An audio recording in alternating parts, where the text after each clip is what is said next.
Welcome to Knicksfandom. This is an independent New York Knicks fan-based podcast, which was created by fans for fans. The show is hosted by LA Blackwell, Danny, and Flau. They'll discuss the issues surrounding the Knicks, the NBA, and various other sports-related topics. Join us. It's going to be a heck of a ride. Cut the music. What I like to have right now is episode 39 of our podcast known as Knicksfandom. As always, I'm your host, LA Blackwell. Hope all the listeners out there are doing great. Glad to be joined by my co-host, Danny D. How you been doing, Danny D? Man, welcome back, LA. What's going on, brother? Long time no see. I know, how you feeling? Man. I'm feeling better, man. I was feeling bad before, listeners. You can put the blame on me, as Akon would say. Got a new J.O.B. Feeling bad with that flu that's going on in New York, the big snowstorm. I was feeling bad like Malcolm X, man, in the movie. I need that nutmeg, brother. Theraflu. Go get that if y'all having some issues out there. Go get that. It brought me back, man. And as always, I'm happy to be joined by my fellow co-host, Flo. How you been doing, Flo? LA, I'm great. How you doing today, brother? Doing well, man. We back. The gang is back. The brothers is back. And we back on the air. There's a lot to talk about with the Knicks. They came back from look like they was in the doldrums and in the flu as well. Got a nice win last night in Utah. You're going to get into that. But first and foremost, before we start the show, let's start our Knicks Weekly Round-Up.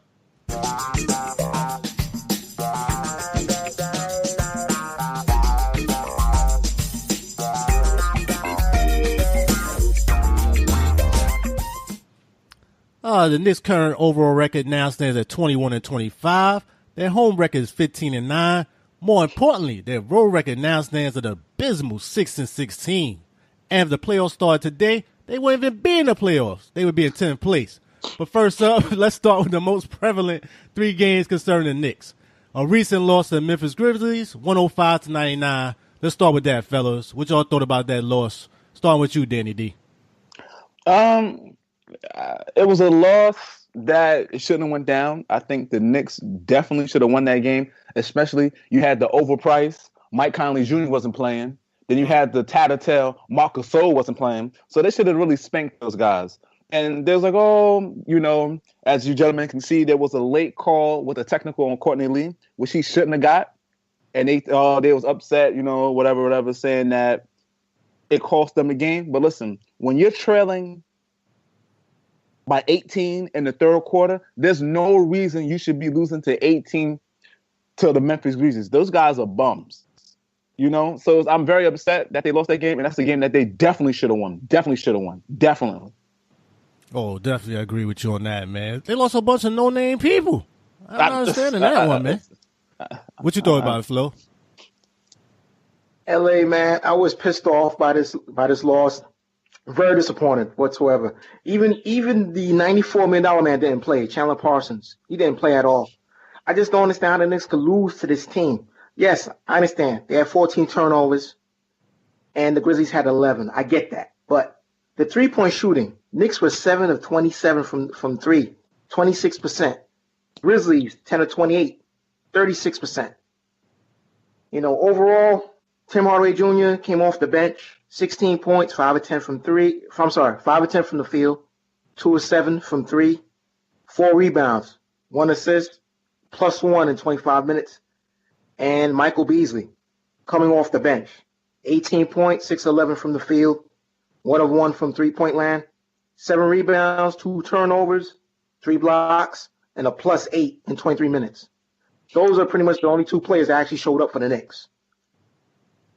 Oh, definitely agree, man. And it was down by 18. How you gonna be down by 18 against this team? I don't understand that. This is what gets you so upset about the Knicks as Knicks fans. They up, they down, they give you a little hope, then they take it away. So it's like you stated, Danny D, you ain't have a good soul. You didn't have their point guard either. So it's like that was a game you should have won easily. And then it came down to that call. Should never even got to that point. Yeah. So I don't even feel bad about y'all losing that game. You didn't deserve to win it. Not with no Tariq Evans going off on y'all. Come on, man. Nah, not feeling that at all. And, that's what the Knicks do, man. They just have that up and down, that roller coaster right now. And then they came with a big win. Almost lost that game, too. When they won the game against the Jazz, 117-115. Tim Hardaway did his thing, 31 points. Although he did have some struggles in the end with them free throws. they can't never win it easy for us guys. What's your thoughts about that, starting with you, Flo, this time? Oh, well, LA, in regards to that Knicks Jazz game, the starting five for the Knicks was a plus 56 on the floor, which is very surprising. A plus 56.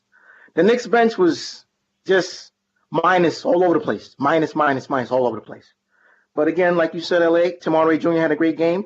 Started. This time he didn't come off the bench. Still on a minutes restriction.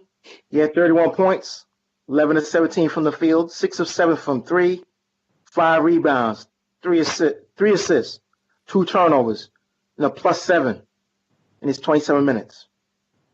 And here was the issue here with the Knicks. They forced 17 turnovers on Utah. But again, the Jazz they shot 20 of 30 from the free throw line. Knicks had 23 assists. Jazz had 19 assists. Knicks 6 steals. Jazz with 4 steals. The Jazz out-rebounded the Knicks 52-36.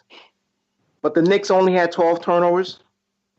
They shot 49% from the field, and the Jazz shot 46% from the field. This was one of those games where, the Knicks, this game could have gone either way, especially in that fourth quarter. Knicks put up a great fight. They had a big lead in the third quarter. I believe they were up by 7, 85-78 by the end of the third quarter. But again, they prevail. LA, you mentioned Hardaway missed some free throws, but then he redeemed himself with making some free throws. But they got to do a better job rotating at the three-point line, defending that three-point line. They got to do a better job closing out. Oh, tell me about it. The last play of the game, they gave him 3 clear shots at it. You had Joe Johnson miss a shot up top. You had, what's his name, Mitchell miss a shot. And you had Ingles. And Ingles. I'm like, come on. You can't be doing the last play of the game. That's crazy. Well, not the last play, but right before the last play, because then Mitchell hit another 3, and then they could almost got the ball back at the end. So it's like, come on, man. You got to do better than that if you're trying to get into that playoff last 7, 8 spot. What you think about Danny D? Thanks, yeah, Flo. definitely. And then offensively, it worked out a little bit because Courtney Lee, Mr. Inconsistent, had 13 in the third, And then you have to talk about Trey Burke. See, what happened was that last game, when we talk about that Memphis game, Frank played 20 minutes and went scoreless. He went 0 for 6. So you go 0 for 6, they lost a little bit. If he'd have hit, remember, he was 0 for 3 from threes that last game against Memphis. If he'd have made maybe 2 out of 4, 50%, they would have had a chance. So now this is what Hornacek does, right? He takes out Frank, only gives him 5 minutes, and then puts in Trey Burke. Trey Burke goes 3 for 4, and he gives you 7 points. 7 needed points, because you remember you only won by 2. Exactly.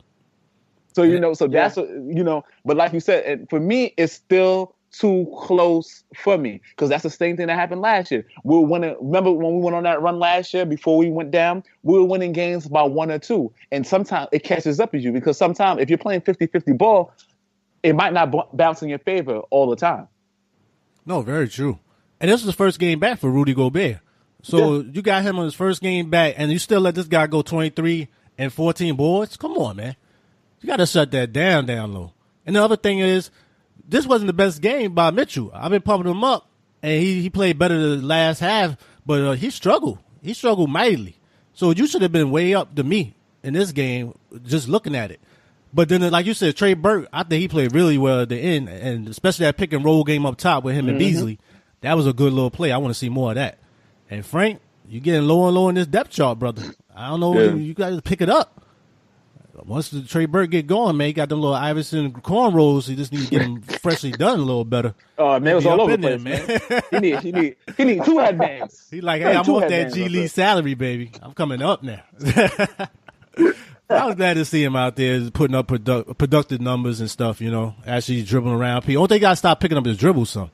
He got caught a couple of times up top doing that. And we go right into the Lakers game. Lakers and the Knicks going to play tonight, later on this afternoon. So in my opinion, a very winnable game for the Knicks if they show up and play like they're supposed to. The Lakers right now is only 16 and 29, so actually doing worse than the Knicks are doing.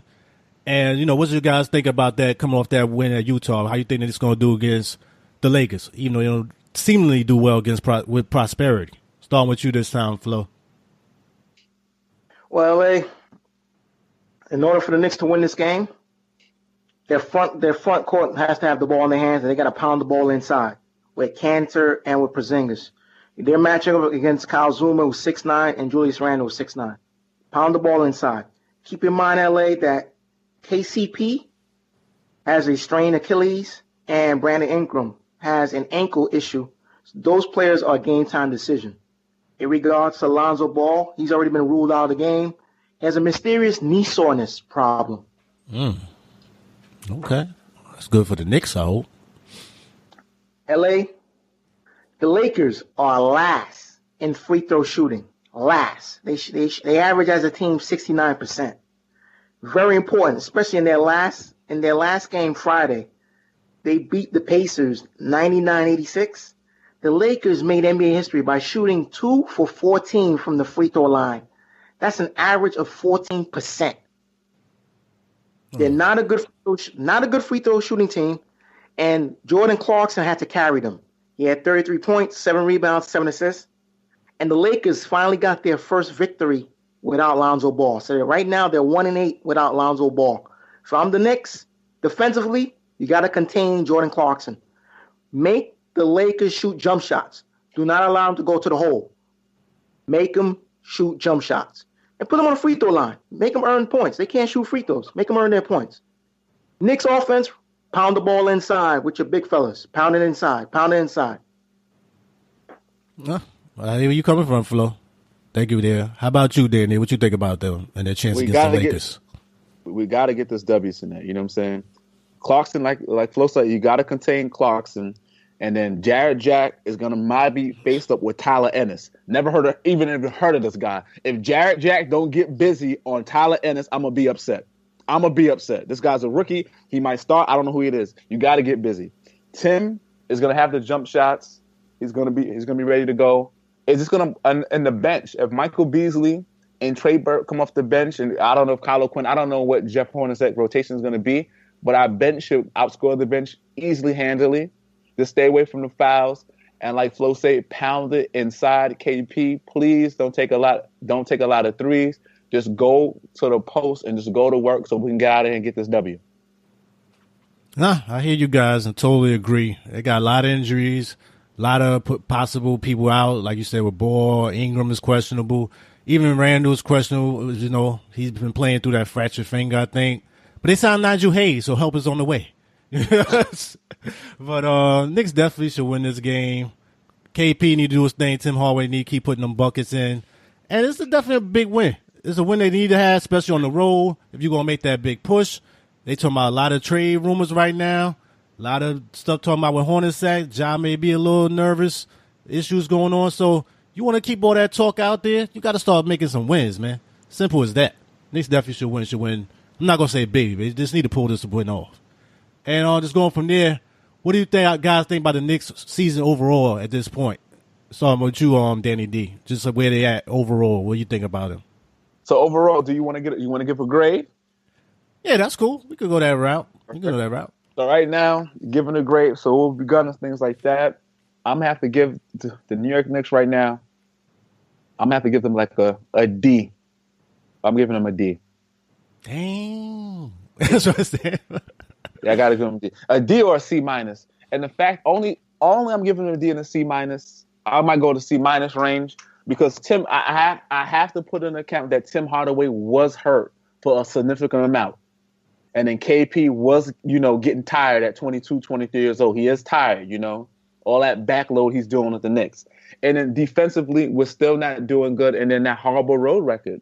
If we'd have got some more road wins, and then if it was some close games that we should have won and the teams that we should have beat, I'd have gave the grade a little bit higher. It's just defensively and the rotation with Jeff is scaring. And then also the fact that I have to put in account that Tim Hardaway Jr. was hurt.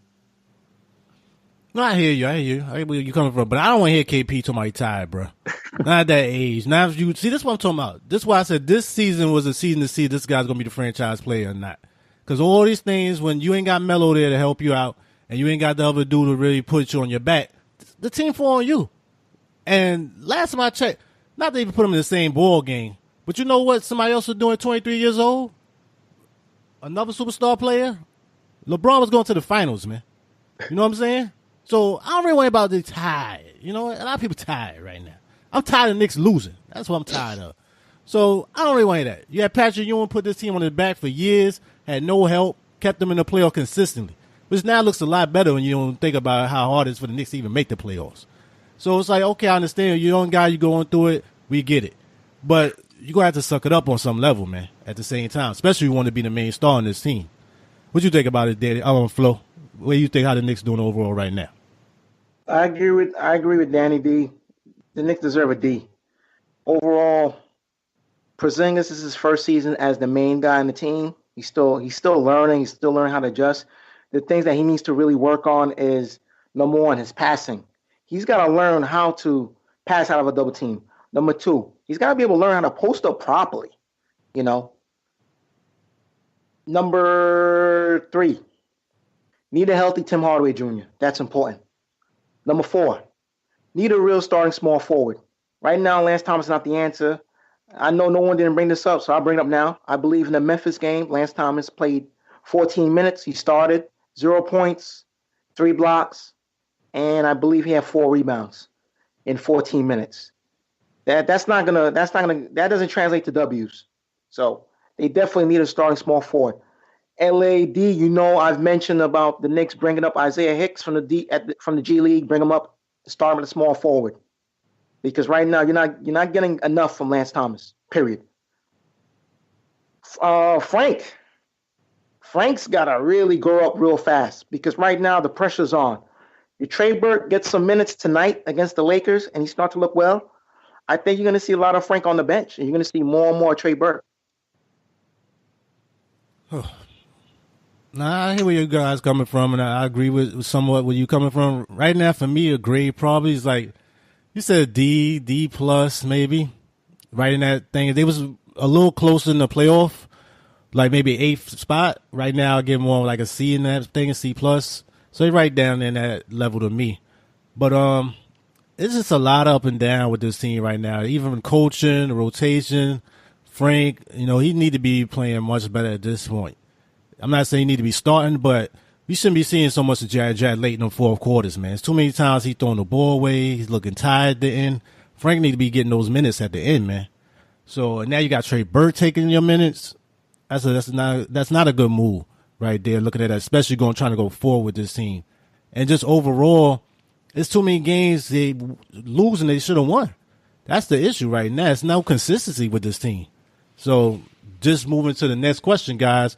Looking at them, do you think this team is buyers or sellers right now with the trade deadline and all that stuff is coming up in the near future? What you think about this? Starting with you, Danny D.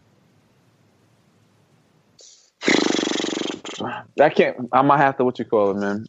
When you say buy and sell, in regards to what you're saying, we're buying it that they're going to make the playoffs or selling that they're going to make the playoffs?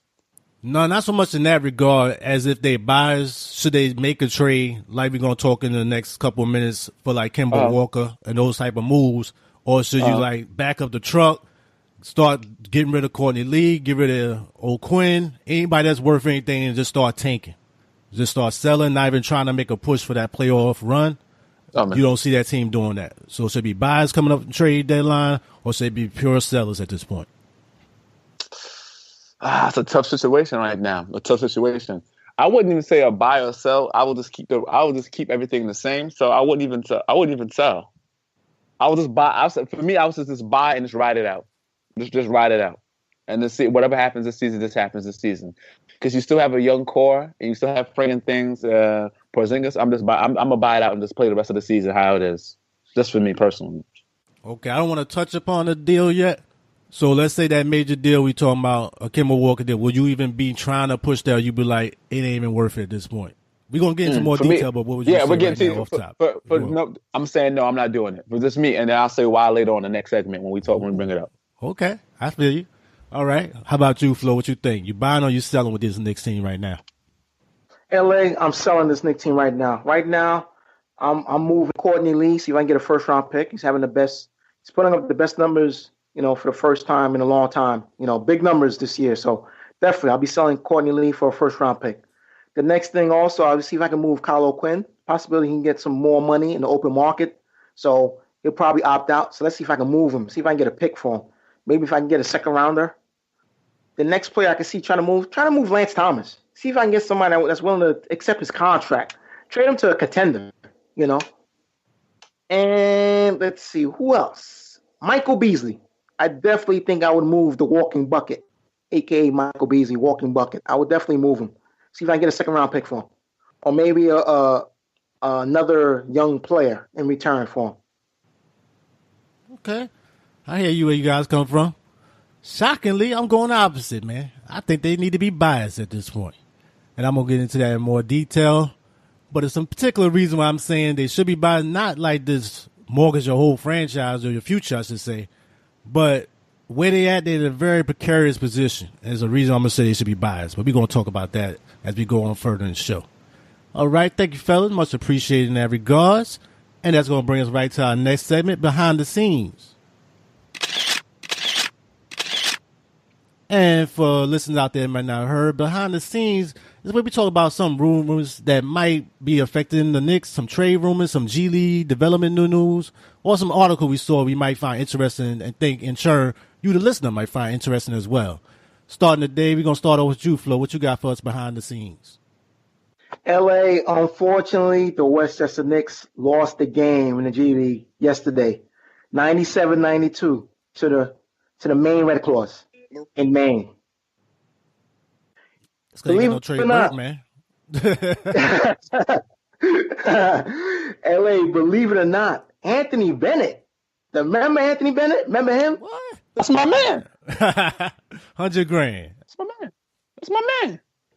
Number one pick of the 2013 NBA draft by the Cleveland Cavaliers is playing for the Maine Red Claws. Had 16 points, 5 of 9 from the field, 4 of 7 from 3, 5 rebounds, 4 assists, 2 turnovers and a block, and a plus 14 in 35 minutes. As for the Knicks, I'm going to mention 3 players. Xavier Rapton Mays. I call him a combo guard. Right now he's playing the point, but he's a combo guard. He started the season at the 2 guard, but right now he's a combo guard, in my opinion. 25 points, 10 of 22 from the field, 1 of 6 from 3, 10 rebounds, 10 assists, a turnover, a steal, but a minus 13 on the floor in 35 minutes. Luke Cornett, starting center, 20 points, 7 of 14 from the field, 4 of 8 from 3, 7 rebounds, 1 assist, 2 turnovers, 2 blocks, minus 13 in 34 minutes. And Damian Dotson started at the shooting guard yesterday. 13 points, 5 of 16 from the field, 3 of 8 from 3, 4 rebounds, 1 assist, 2 turnovers, and a minus 12 in 36 minutes. But guess what? The Westchester Knicks are the best. They have the best record in the G League. They are 21-11, 8-8 at home, but they are 13-3 on the road. So they're having a successful season. Hopefully they can keep it up. You know, there's no trade work, but hopefully they can keep it up. And you tell some Knicks some roll tips right now. That's what we need right now. Well, you know, that's cool. I'm glad to hear that. Although I didn't think Dotson got a fair shake when he was up here with the Knicks, man. I wanted to get a little more playing time. But, you know, it is what it is at this point, especially with Tim Hardaway coming back. So, kind of get more playing time down there. I understand it. But thank you there, Flo. Much appreciated. One thing I touched upon real quick, guys. Some rumors recently stated talking about Mark Jackson may potentially replace the Knicks' present head coach, Jeff Hornacek. Now I got to go on a quick little rant here, fellas. You know, a lot of people nowadays want to talk about fake news and all that stuff. I'm talking about old news. Because anybody that listens to this show know we went in deep detail last episode about this. So we're not going to go into too much deep detail regarding Mark Jackson. We already told about our opinions regarding that.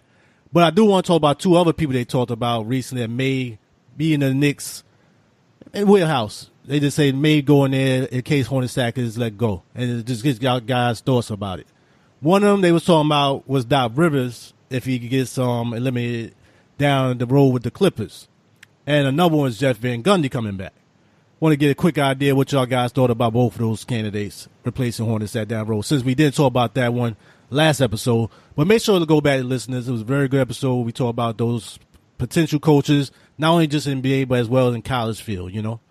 What you think about that, Flo? Just Van Gundy and Doc Rivers. Thank you, there, Danny D. No problem. Doc Rivers, no. I'm not interested in Doc Rivers. He made a mess in L.A. Let him clean up his mess over there. No, let him stay there. In regards to Jeff Van Gundy, nah, that ship has sailed. Nah, for him to come back, he really have to patch up his differences with Mr. Dolan. I don't see that happening. Nah, no. Okay. How about you, Danny D? And I think I'm about to go the same thing because Van Gundy, it's been too long. It's a different type of style. You have new players. It's nah. And for Doc, the only thing for Doc, I don't see Doc making a difference because all the teams that he had superstars, budding superstars with an attack team already. So with the Knicks, he would have to actually build up and have to actually teach these guys how to play. And I don't think Doc got it in him. Okay. See where both you guys coming from. And I pretty much agree except for I'll be more partial to Doc because I got more respect for Doc in that he actually played for the Knicks. I still remember that bad injury he had, too, with the Knicks and that yell he let out. I don't remember you guys remember that. That was a bad injury on that knee. But, and I think he's very good with young players in that regard. And this team is becoming that type of team. You can see with Hardaway and KP and some other players they told him out trying to get. So I can see that in that respect. But as for Van Gundy, I don't want no part of Van Gundy, man. The Knicks helped make Van Gundy. That dude left him high and dry, man. I said this on a preview episode before. And he went to Houston, had Yao Ming and all those things. And then he just left the Knicks right when they was doing bad. Like 8-10 games in the season. I didn't forget that, man. Not after we gave you a shot and after Pat Riley's assist and everything of that nature. So it's like, no, I don't want to go that route. He's a good coach and everything with that regard. But I don't want to go that route. We've been there, done that. I'd rather be somebody else that we have already seen. And that's my thoughts regarding those two guys right now. Guys, for behind the scenes regarding the Knicks, it is potential trade rumors, I'm sure all y'all heard, involving Kemba Walker and the Charlotte Hornets, in which Kemba Walker will be traded to the New York Knicks. And there were several packages I heard about, but most of them involved the New York Knicks first-round draft pick in 2018 and possibly Frank Ntilikina as well, and also several other possible players they talked about. Want to get your guys' thoughts about it, and would you make this trade for Kemba Walker? Starting with you, Flo. LA, the answer to that question is no. As much as I like Kemba Walker, I know he's a Bronx native. He's from the Soundview projects. No, I'm not trading for him. No. I can wait 2 years and sign him as a free agent. No way. No. The Knicks ain't going nowhere. So why would you try to trade for someone of his caliber at this time now? That means you're putting pressure on yourself to try to make the playoffs this year. No way. No. He doesn't even actually fit with Porzingis' timeline right now. No. He's 27. Porzingis is 23. No. Okay. I made some good points. What about you, Danny D? It's a no for me, too, because if you look at the trade, too, Charlotte's trying to pull a fast one on once again. Because also with Kemba, they said they want to give up one of those big contracts that they gave out, like a Batum or Dwight Howard. Those guys' contracts are very, very large. So they want to do a package deal with the Knicks and also give up one of those contracts also. Like, it's bad enough that we'll get Kemba. We'll give up some good pieces. But you remember, Kemba, when he comes over to trade, we'll basically rent him for a year. And he still has the option to walk and leave anyway. And then also we'll have a big used contract. We're trying to get rid of contracts. We don't want to get more contracts. We're trying to get rid of them. Okay. I see where you guys coming from. But I'm going to disagree this time. And I would make this trade for Kemba Walker. And I'm going to tell you guys why. Starting off with the Knicks. Right now, like we stated, the Knicks in 10th place, right? Looking at it, they got two teams they got to try to go over. They got to go over the Bucks. Right now in the 8th place at 23-22. 9-13 on the road. They had the Pacers right now at 7th place, 24-22, 10-12 on the road. And you got the Pistons sniffing there as well, 9th place, 22-22, 500, 9-15 on the road. Hornets are right after us. They're going to drop off by default once they make this move. They're done. But the problem with the Knicks have won too many games. So to me, it's about not so much getting just Kemba Walker, but what you're going to give up for him. I'm not giving up Frank. So if I can make this move with this 2018 first-round pick being the main piece of it, I'm willing to do it because the Knicks is winning too many games. This draft coming up to me is more 8/10 deep for the main superstar players. So looking at that, you have to say, what's the best move for the Knicks down the road? The Knicks need a point guard. Frank is not that dude right now. Kemba's in his prime right now. He never really had a star player play with him that was in his prime. Right now, you got KP coming on there strong. You got Tim Hardaway playing well. And just looking at that from the outside looking in, fellas, if you take a quick look at that, just look at their numbers big three-wise with B. You got KP averaging 23 and 6. You got Kim averaging 21 and 3 and 5 assists. You got Tim Hardaway with 18, 4 and 3. That's not even counting Cantor. That's a solid big four right there with that type of team. And the thing is, okay, you give him 2 more years, you could get him. You got to pay him a ton of money because you can't even use the Larry Bird rule by that point. You sign him now, you can go over the cap and still get some more players down that road. And once you get rid of no one on them people, because their contracts be coming down, you can still add one more big player like Klay Thompson towards that team. And still have Frank backing him up as that defensive stalwart, because Kimball is a smaller point guard. I think Frank will help him out in that regard, looking at it overall. But now I just want to say these are some of the trades I would look to do to make that move. If I can't make this type of moves or these type of trades, then I'm not going to do it. These are 3 different trades. I want to get y'all guys' thought real quick about it. Number 1, best deal for the Knicks. These all actually work looking at trade machines, so I tried them out already. That would be Noah, Lee, Thomas, the 2018 first-round pick for Kemba Walker, Michael Gilchrist, and Jeremy Lamb. What you guys think about that deal? Say that one more time. It'd be Noah, Lee, Thomas, the first-round pick of this year for Walker, Michael Gilchrist, and Jeremy Lamb. Mind you, Michael Gilchrist makes $13 million for 3 years. Noah made $17 million for 3 years. You're getting rid of Lee contract for $11 million in 3 years, and Jeremy Lamb, who's actually playing pretty well this year. Yeah, Jeremy Lamb. That's what I said. Jeremy Lamb might be a key because Jeremy Lamb can play. So Jeremy Lamb can play. If I can have Jeremy Lamb replace Lee, that's fine by me. I would definitely do that. And I also can have that pick. You can take that pick. I'll take that pick versus Kemba Walker right now. I think I'm going to get a better player Kemba Walker than what that pick is going to give me this year. And if we both trading picks, Noah for Gilchrist, I'll gladly do that. And I'll give you the Lance Thomas, the defensive stalwart. You can have him. The money works out. So, but that's the defensive specialist, man. That's Lance, man. What's wrong with you, man? Don't say it too loud, bro. Don't say it too loud. They might not make that move. But you know, that's what I'm saying. I would gladly do that. I don't think they will, though. But I understand from a Knicks perspective, I don't think you lose when doing that type of trade if they're willing to do that. What you think about that, Flo? LA, man, if I'm the Knicks, I'll do that trade ASAP. That trade favors the Knicks more so than does Charlotte. Exactly. But I'm saying if you want to make a move, then this is the type of moves you may have to do. Now, what you think about that, Danny D? Would you make that deal as well? No, I would make that deal. That deal I would make. Okay. That's cool. But now, okay, I'm going to give you 2 more deals. That might be a little more in their favor. That I still would be willing to make. The next deal would be you have to trade, that would be Courtney Lee, Kyle O'Quinn, and Lance Thomas, and the pick again. And I would trade that for Walker and Michael Gilchrist. What would you say about that deal? Nah, I ain't doing it. What'd you say about that, Flo? Repeat it one more time. I was writing it down. Repeat it one more time. Michael Gilchrist, Kemba Walker for Courtney Lee, Lance Thomas, Kyle O'Quinn, and the first-round pick of this year. No, I feel that trade favors Charlotte. No. Now, see? You both say that. I would still sign up on that. You know why? Courtney Lee. All right, you're giving up Michael Gilchrist. Not really the best player, defensive dude. You basically trading him for Lance Thomas. In my opinion, that's still an upgrade. Courtney Lee, like you stated, Flo, you're going to get rid of him anyway. So if you don't want to keep that contract 3 years, $11 million plus, you might well let him go in this deal to get Kemba Walker, who actually can help this team and actually see what KP could do with a real point guard.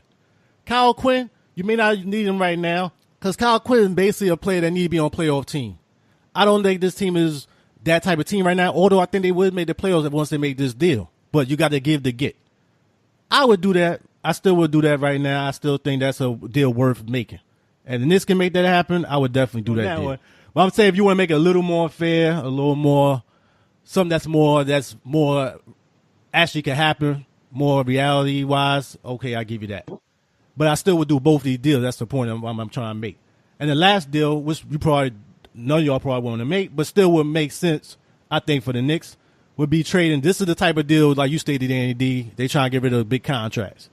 This would be you trade Nick Batum, you trade Kemba Walker and Jeremy Lamb for Noah, Lee, O'Quinn, and the pick.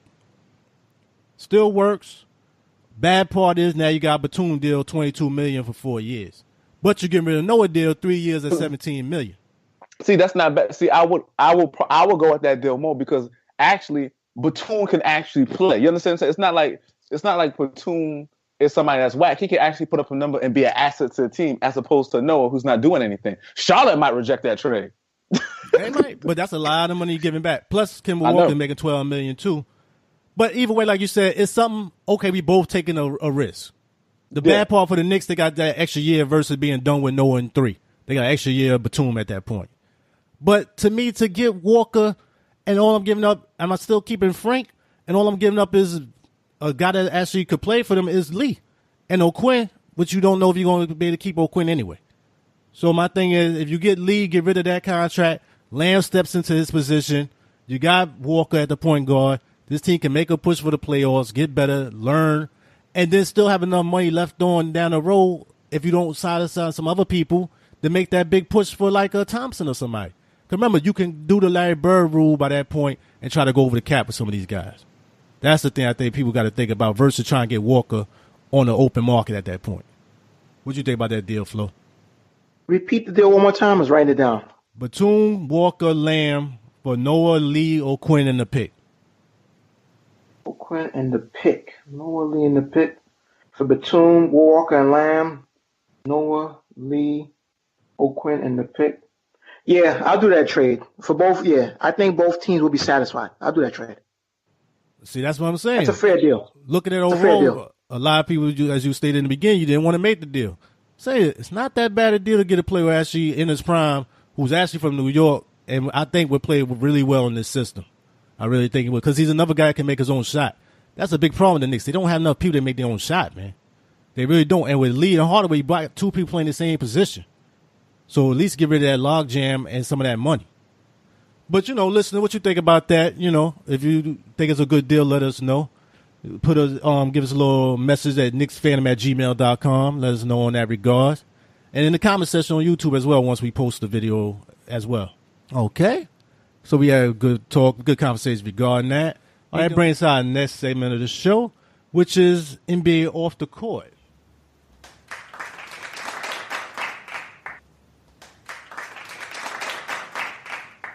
And this is a new segment on Knicks Fandom where we discuss any newsworthy topic on or off the court pertaining to the Knicks or the NBA as a whole. We briefly give our thoughts or opinions surrounding this topic. Also, if any of our listeners out there would like to discuss a specific topic or issue in a future episode, please send your requests or topic to Knicksfandom@gmail.com. We want to hear from our listeners. We want you to be a part of our movement. Again, that's at Knicksfandom@gmail.com.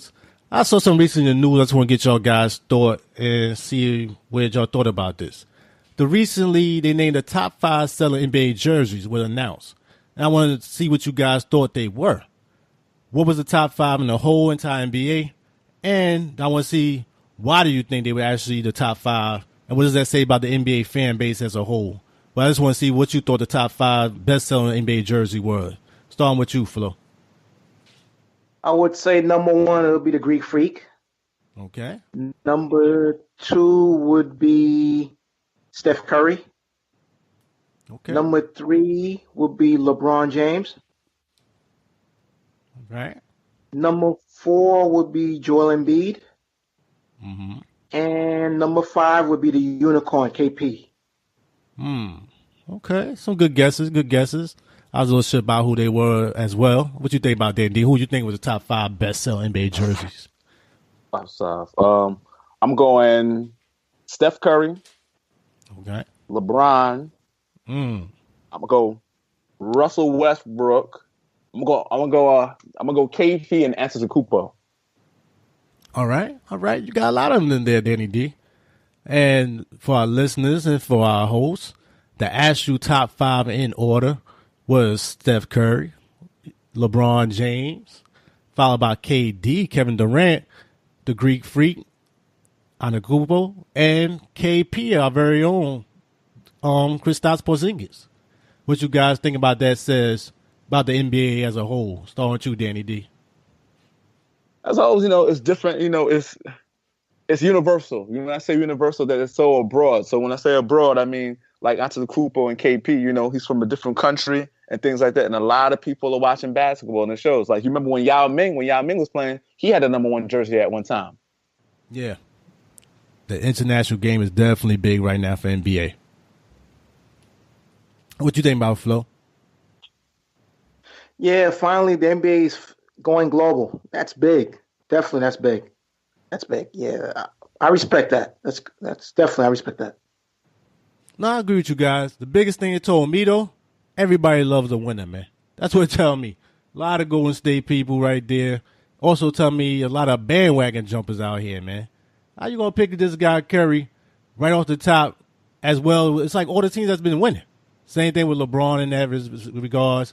But also for Steph Curry, I think it says a lot about the way his game is for the young guys out there right now.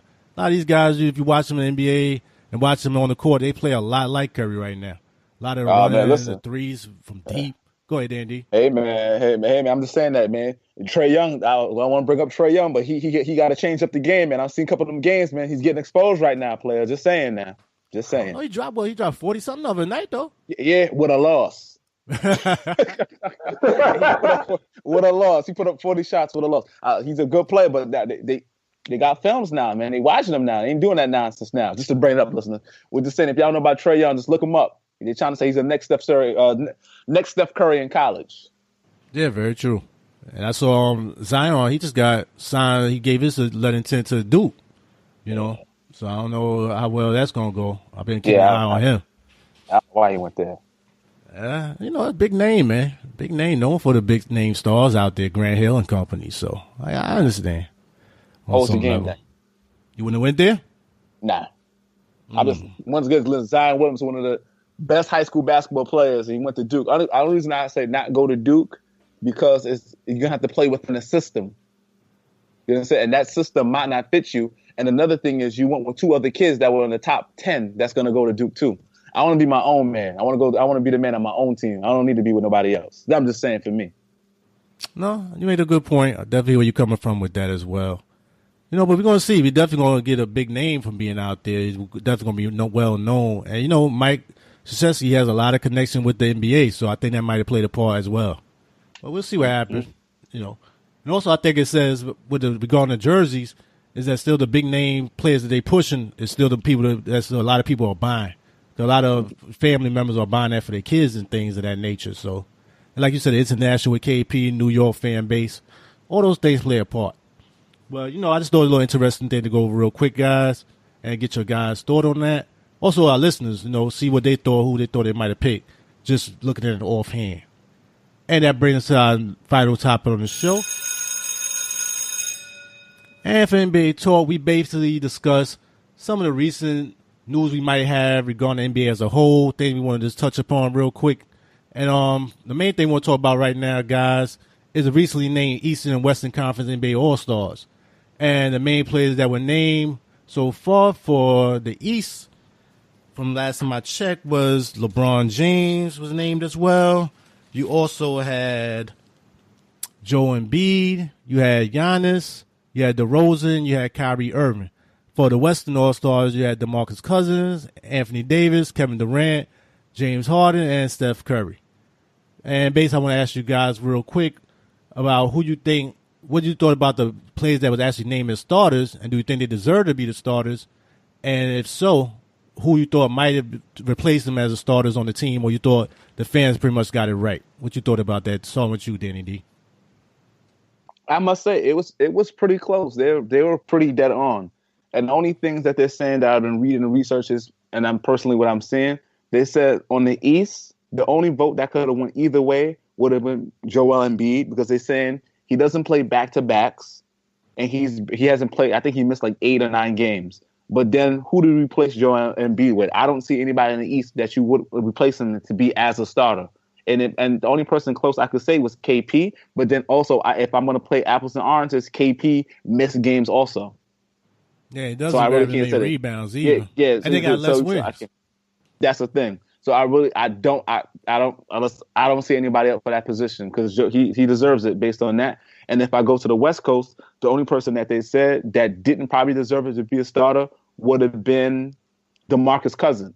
And then for DeMarcus Cousins, the person they will split with that would have to be Karl Anthony Towns. But then Karl Anthony Towns is not having a good season. Not having a good season, not having like a season he had last year because now they have Jimmy Butler and things like that, and now they're sharing the ball now. So his numbers are not going to be as high as last year. No, I agree as well. Definitely see where you're coming from. What you think about it, Flo? Did they hit it on the head? LA, the only substitution I would have done, I would have substituted KP in favor, over Joel Embiid. That's the only thing on the East. Everything else I agree with, but also you got to give a special all-star nod to Victor Oladipo, your man, LA, because he's really carrying the Indiana Pacers. And I'm going to mention him a little bit shortly. Okay. In the West, I had voted for Klay Thompson over James Harden. But you got to give special consideration to Jimmy Butler. He's got to make the All-Star team with Cat. Well, I hear where you're coming from. And also my man Dame Dollar. Yeah, all of them got pretty good numbers so far. But me personally, I definitely agree with the fans for once. I saw Oladipo, his numbers were really good as well. Only thing with his numbers are slightly less than DeRozan, maybe by like half a point, like 24 to 25. DeRozan has a little more rebound, stuff like that.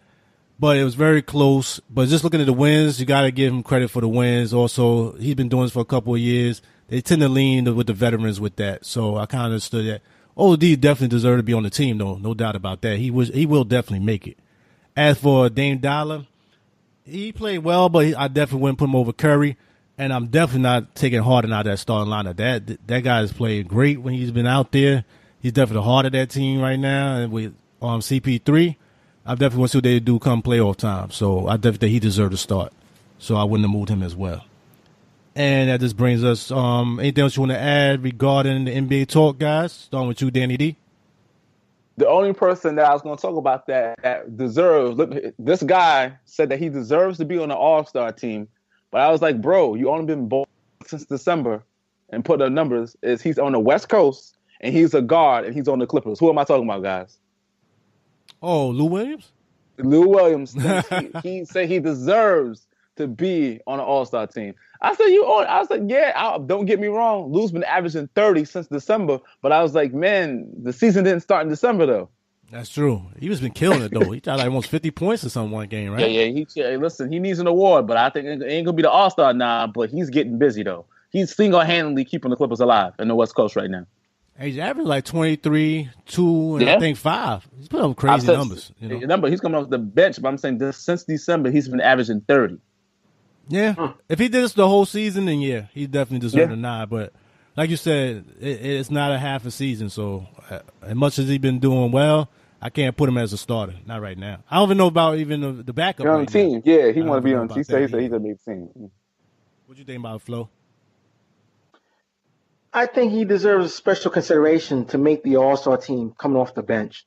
Like if there was like a special vote for like the last player to be selected, I think he would be that guy. Oh, that or reserve if somebody gets sick or something like that. Yeah, definitely honorable mention type of guy. I can see. And one other thing I want to go through real quick: the way they picking them this year has changed, in that LeBron and Curry basically going back and forth about, regardless of the conference, they're picking which player they want on their team. I just want to see what you guys would pick as a top 5, regardless with all the All-Stars. Who you think would be your top 5 All-Stars, regardless of conference that you would want on your team? Starting with you, Danny D.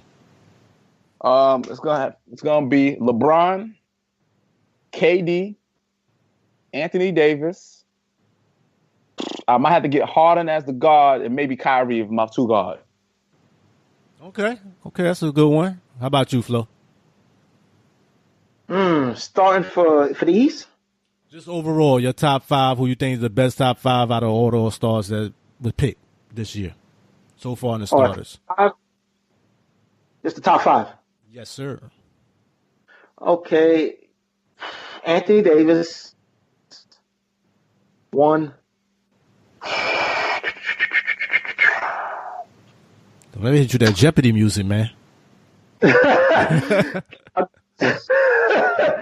All right, so then let me redo this over then. That's fine. I'll redo this over. So, top 5 starting. Okay. Greek Freak, 1. LeBron, 2. Davis, 3. Kyrie, and DeRozan. Okay. For me, I pick Davis, Durant, LeBron, Harden, and Curry. And the reason I want to go that real quick is just I want to see once these teams are made how they went with about the picks and see who went first, second, and third. Looking at them overall, see what the players think they would pick in this game of pickup All-Star game. So keep an eye on that, listeners, to see what you think will happen and what you think your top 5 would be out of all the top 10 players they named so far. But thank you guys, appreciate that.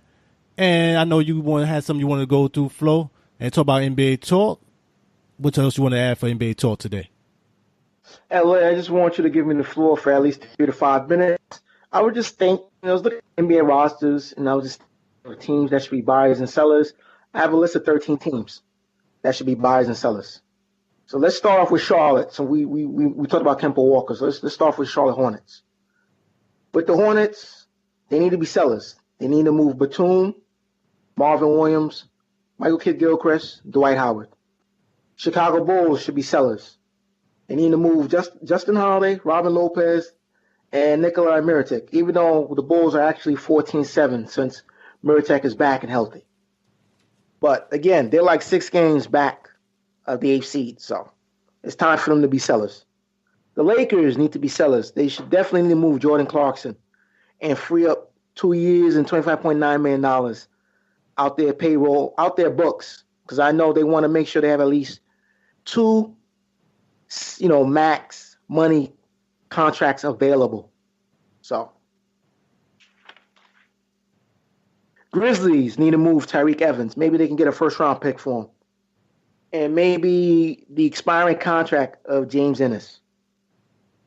The Pacers, I think the Pacers definitely need to be buyers.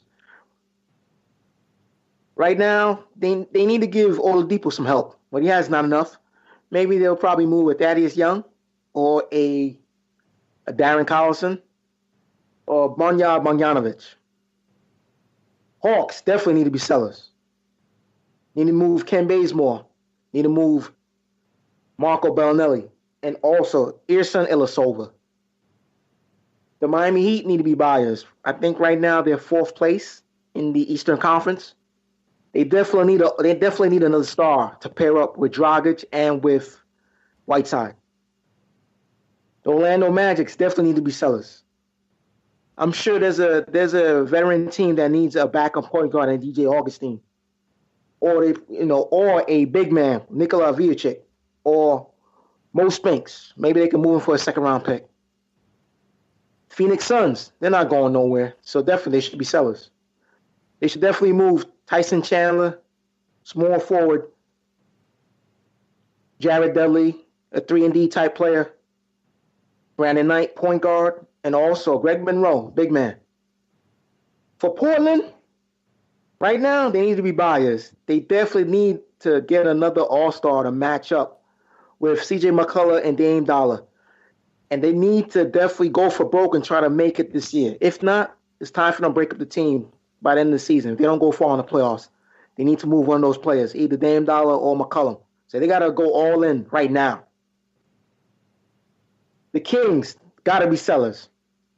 Got to move George Hill. Hearing rumors that the Cavs are interested in him, but George Hill's got to go. He need to go play with a playoff team. Zach Randolph, power forward. Garrett Temple. Anyone that needs a backup point guard for the playoff stretch. He'll definitely be a good ball player to have. Maybe you can get him for a 2nd-round pick. Last but not least, the Utah Jazz. They got a bunch of players they definitely need to move. They should be sellers. Dabo Cephalosha, a defensive specialist. Joe Johnson, a scorer off the bench that can help a playoff team. Jonas Jericho, small forward that can shoot the 3-ball. Derek Favors, definitely a guy that might opt out of his contract, so I think they should move him and get something in return. And also Alex Burke, shooting guard. That's about it, LA. Okay, thank you there, Flo. Well, you can start there first, Dandy. What you think about overall? Yeah, it's all right. Some of them I was listening. I don't know about who you said for Utah again, Flo? Utah had Alex Burke, Joe Johnson, Jonas Jericho, and Derek Favors. Yeah, but Derek, I like Derek Favors though. That's the thing, because he's a good asset. But I agree on that. But I would try to keep Derek though, because he get busy. Oh, and also Thabo Cephalosha. Okay. 3-and-D type player. He made the playoffs with OKC when Durant was there. So definitely, he's a good veteran to have. If you're trying to make the playoffs. Okay. The main three that stand out to me, I pretty much agree with everything else. But the Heat, they definitely need to make a move, but Whiteside is not part of that future to me. I think he's a guy that got to be moved. I think with Adebayo, they got him, and I think he's going to be the guy that's going to take that spot eventually. Whiteside's still having issues off the court, a lot of different things going on. He's not very producing like they thought on some levels. So I think that's the guy to move before you start to see all the warts and stuff come out of this guy. As for the Blazers, they in a rock and a hard place. Even if they make some moves, that team is not winning right now because they don't have enough pieces. They're still another piece away. And the piece you need to do it with is either McCullough or Dame Dollar. I don't know how much you're going to get that third piece going to make that much of a difference. So that's the part with me looking at them overall. It's just be very hard to make that move that's going to get them over the top. If you get rid of one of them, I think you need a piece on top of what they already got. That's the issue to me. And as you stated, Danny D, the Jazz, that team got hurt when Gordon Hayward decided to leave. If once he left, that team put him in a bad spot, and this team was built to win around him. So now you're playing catch-up right now, and that's where you at with this team. So to me, I kind of do like a wait and see. They did very well in the draft. They can still build around the point guard they have with him, with Mitchell. And I really wouldn't make no major move because I don't think it's really going to help them get to that next spot. Maybe a year or two down the road, then you see what happened and reevaluate right now. That's the way I look at it. Much appreciate, guys, for having the closing remarks. Anything you want to add, Danny D? Thank you, guys, once again. Appreciate it. Welcome back. You feeling better? Keep on listening, subscribing, showing the love. Thanks, guys. All right. Much appreciated, Danny D. Thank you again. How about you, Flo? Any closing remarks? LA, I want to thank all the listeners. Please subscribe, tell a friend. We're all over the place. iTunes, Spreaker.com. Tune in. We're all over the place. So definitely, please, tell a friend, tell a friend. Gentlemen, I want to thank you guys for allowing me part of this great show. Thank you so much. I appreciate it. Thank you, Flo. Much appreciated as well. Thanks again, fellas. Glad to have your great contribution on the show as always. Couldn't do it without y'all. Glad to be back. It's been a while. Keep listening to the show. We'll be more consistent. As always, please subscribe to the show on YouTube and Apple iTunes. Leave a positive review when you get a chance on iTunes. It definitely helps the show grow. And lastly, just make sure you tell a friend about the show. Most importantly, keep tuning in. We're going to be here for y'all regardless. But when Knicks go up and down, Knicks fans still going to keep it going. Thanks again, fellas. Thanks again, listeners. See ya.